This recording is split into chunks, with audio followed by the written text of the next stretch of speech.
এরকম কিছু আসতে পারে, ধরেন অমুক জিনিসটা ডিফাইন করো, এক্সপ্লেইন করো, একটা এক্সাম্পল দাও, এই ধরনের কিছু একটা আসতে পারে।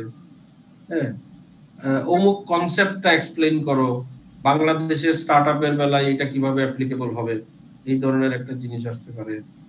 হ্যাঁ, বাংলাদেশের সিনারিওতে অমুক পার্সপেক্টিভে কোন কোন সমস্যা তৈরি হইতে পারে, এই ওই পার্সপেক্টিভ থেকে এই শিক্ষা কাজে লাগায় বা এটা সমাধান কি হইতে পারে, এই ধরনের বিভিন্ন জিনিস আসবে। স্যার কিছু কি স্যাম্পল কোশ্চেন দেওয়া যায়? স্যাম্পল কোশ্চেন তো, হ্যাঁ স্যাম্পল কোশ্চেন তো অবশ্যই দেওয়া যাবে, কোনো অসুবিধা নাই, ওইটা আমি তৈরি করে দিব না হয় আপনাদেরকে। আর আরেকটা হচ্ছে বেসড অন আপনাদের মানে ইউনিভার্সিটির যে ডিরেকশন, কিছু অঙ্ক থাকতে হবে। এখন চ্যালেঞ্জটা হচ্ছে আমার কিসের ভিতরে তো অঙ্ক আসলে খুব বেশি নাই, সো যা অঙ্ক আসবে সেগুলা কিন্তু প্র্যাকটিক্যালি ফিনান্স থেকে আসবে। তো ফিনান্সে আপনারা দেখেন কোনটা কোনটা কভার করছি, সেটার ভিতরে কিছু কিছু অঙ্কের ম্যাটেরিয়াল আছে, আপনাদের এনপিভি ক্যালকুলেশন আছে, আপনাদের পেব্যাক পিরিয়ড ক্যালকুলেশন আছে। তো ওই যে অঙ্কগুলা সেটা সেগুলো আপনাদেরকে করে আসতে হবে, এগুলা এখান থেকে অঙ্ক থাকবেই, এটা আপনাদের ইউনিভার্সিটি ডিরেকশনে আছে। সো যেহেতু অঙ্কের অ্যাপ্লিকেশন আমার এই কোর্সে আসলে তুলনামূলক কম, আপনারা অন্তত ওইটা যদি ঠিকঠাক মতন করে আসেন 100% কমন পাবেন একটা। আর অ্যাপার্ট ফ্রম দ্যাট হচ্ছে বেসিক্যালি বেশিরভাগ প্রশ্নই আসবে 1 থেকে 6 যে সেশনটা আছে সেটার ভিতর থেকে, আর অঙ্ক আসবে হচ্ছে ফিনান্সের ভিতর থেকে, আপনি যদি ওইভাবে চিন্তা করেন। আর মূল যেটা বোঝার চেষ্টা করবেন, যে ডোন্ট জাস্ট মেমোরাইজ। হ্যাঁ, এইটা আসলে মেমোরাইজের জিনিস না, এই কোর্সটা হচ্ছে বোঝার জিনিস।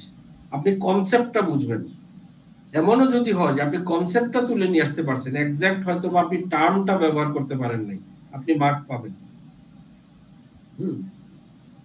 সো এইটা আপনাকে আসলে আসল কথাটা হচ্ছে আপনি বুঝছেন কিনা, এই জিনিসটা আমি দেখব।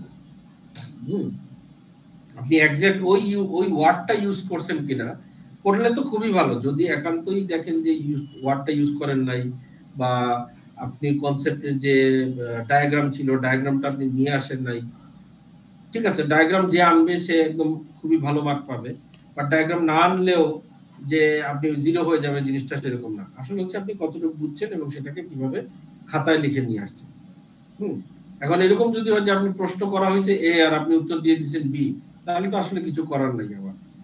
হ্যাঁ, আর আরেকটা হচ্ছে লিখবেন, কিছু না কিছু লিখবেন। যদি না লেখেন আমি মার্ক কোত্থেকে দিব? এটা কিন্তু আমি এর আগের কোর্সেও দেখছি, অনেকে কোনো কিছু টাচ না করেই চলে গেছে, এবং যেখানে টাচ করে নাই সেখানে তো আমার জিরো দেওয়া ছাড়া কোনো উপায় নেই। হ্যাঁ, আবার অনেকে আসছে একদম মানে ওই যেটা বললাম যে উত্তর এ চাওয়া হয়েছে, ওনারা আনসার বি দিয়ে আসছে, এখন সেখানেও তো আসলে আমার কিছু করার নেই। আপনাকে রেলেভেন্ট কিছু জিনিস লিখতে হবে, লিখলে না তারপরে আমি মার্ক দিব। সো লিখেন, আমি মার্ক দেওয়াতে আমার কোনো কমতি থাকে না, বাট আমাকে মার্ক দেওয়ার সেই জায়গাটা দিতে হবে আমার, ঠিক আছে। আর আমি দেখি আমি তাহলে কিছু স্যাম্পল কোশ্চেন আমি তৈরি করা যায় কিনা, স্যাম্পল কোশ্চেন তৈরি করে আমি আপনাদেরকে ইনশাআল্লাহ কি করবো, আমি আপনাদেরকে শেয়ার করে দিব। বলেন, আর কোনো প্রশ্ন আছে আপনাদের সাথে? কি মিড টার্মের আগে আর আমার ক্লাস আছে? সামনের রবিবার হচ্ছে 31 তারিখ। 31 তারিখ কি পরীক্ষা শুরু হয়ে যাবে নাকি? জি স্যার।